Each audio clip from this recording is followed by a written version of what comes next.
Hello everyone. Today's video is focused on exploration of herbal plants with anti-anemic properties and mechanistic insights into anemia pathogenesis and therapeutic targets.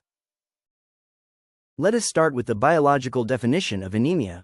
Anemia represents the most prevalent hematological disorder globally and is not merely a reduction in hemoglobin concentration, but a manifestation of underlying disruptions in erythropoiesis, iron metabolism, or red cell survival. In this lecture, we will move beyond descriptive classification and examine the molecular and cellular mechanisms underlying anemia, particularly anemia of chronic disease, and then critically evaluate how herbal plants may exert anti-anemic effects within these biological frameworks. Mechanistic classification of anemia. At the biological level, anemia results from imbalance between erythrocyte production and loss. Reduced production may result from nutrient deficiency, chronic inflammation, or bone marrow suppression. Increased destruction involves intrinsic red cell defects or extrinsic immune-mediated processes. Understanding which axis is affected is critical for therapeutic targeting. Anemia of chronic disease or ACD is fundamentally an immune-driven metabolic adaptation. Unlike iron deficiency anemia, total body iron is often adequate or elevated, yet iron becomes biologically unavailable for erythropoiesis. This occurs due to cytokine-mediated iron sequestration and suppression of erythroid progenitor proliferation. Let us now review cytokine network in ACD. Chronic inflammatory states activate CD3 plus T lymphocytes and macrophages, resulting in secretion of pro-inflammatory cytokines. Interleukin-6 plays a central role in hepcidin induction. Tumor necrosis factor alpha and interferon gamma directly suppress erythropoietic progenitors. These cytokines act via defined intracellular signaling cascades, which we will now examine. What is hepcidin-ferroportin axis? Hepcidin is the master regulator of systemic iron homeostasis. It binds ferroportin, the only known cellular iron exporter, inducing ubiquitin-mediated degradation. This prevents iron release into circulation from intestinal enterocytes and bone marrow macrophages. This mechanism produces functional iron deficiency, despite normal or elevated ferritin levels. Next, iron transport altercations. Interferon gamma increases ferritin synthesis while suppressing transferrin receptor mRNA expression. Simultaneously, divalent metal transporter 1 expression increases, enhancing iron uptake into macrophages, yet ferroportin degradation prevents its release.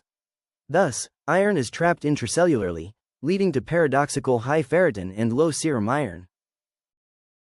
Role of cytokine-mediated erythropoietic suppression. Beyond iron sequestration, cytokines directly suppress erythropoiesis. Tumor necrosis factor alpha and transforming growth factor beta activate the p38 mitogen-activated protein kinase pathway, leading to transcriptional repression and apoptosis. Interferon gamma activates Janus kinase, signal transducer and activator of transcription signaling, altering gene transcription in erythroid precursors.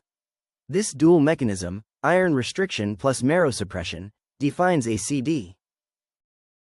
Next is physiological rationale of hypothermia. Hypothermia is an evolutionary defense mechanism. By reducing circulating iron, the host limits microbial growth. However, in chronic inflammatory states, this protective mechanism becomes maladaptive, resulting in persistent anemia. Conventional management depends on the underlying mechanism. In ACD, iron supplementation alone may be insufficient due to hepcidin blockade. Erythropoiesis-stimulating agents bypass inflammatory suppression by directly stimulating erythroid progenitors.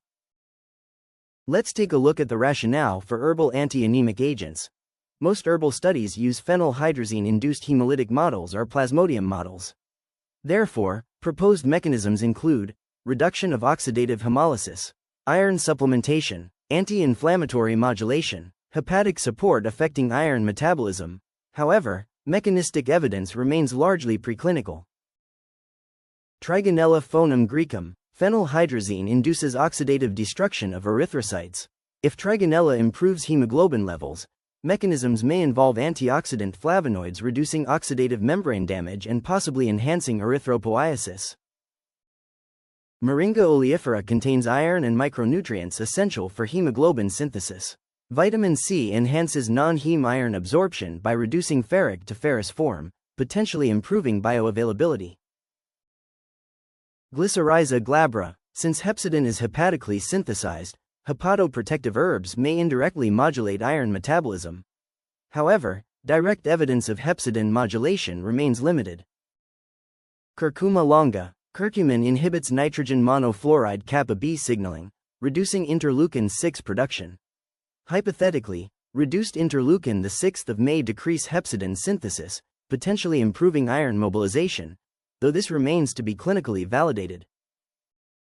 Amaranthus cruntus. This plant likely acts via nutritional repletion rather than molecular signaling modulation. There are limitations of the current evidence. Most evidence derives from murine phenylhydrazine models or malaria-induced anemia. Human translational data remain insufficient, and molecular pathway validation is minimal. Integrated mechanistic perspective. Thus, herbal anti-anemic agents may intersect with anemia pathophysiology at multiple levels. However, rigorous mechanistic and clinical validation remains essential before integration into mainstream therapeutic protocols. Anemia of chronic disease represents an immune-mediated alteration of iron homeostasis and erythropoiesis. While herbal plants demonstrate anti-anemic activity in preclinical models, translation into standardized clinical therapy demands mechanistic clarity and robust clinical trials. This concludes our overview on exploration of herbal plants with anti-anemic properties and mechanistic insights into anemia pathogenesis and therapeutic targets.